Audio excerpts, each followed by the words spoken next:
Well, I bet you did. Think of pink elephants, that is. It's the way our minds work.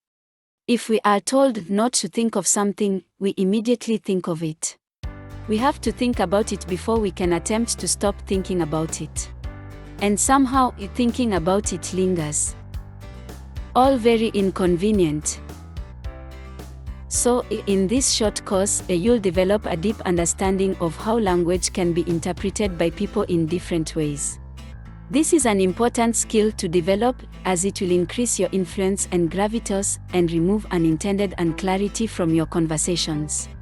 In your career and personal life, the benefits of developing this skill will be a measurable improvement in your influence and the trust you build with others.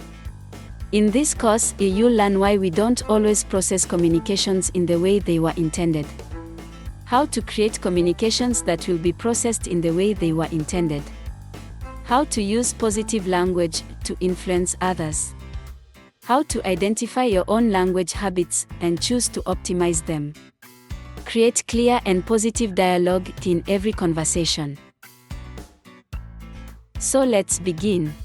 If someone asked, "How are you today?" how would you respond? Some might reply, "Not bad." Others might say, "Very good." So what's the difference? The difference is in how those responses are interpreted by our unconscious.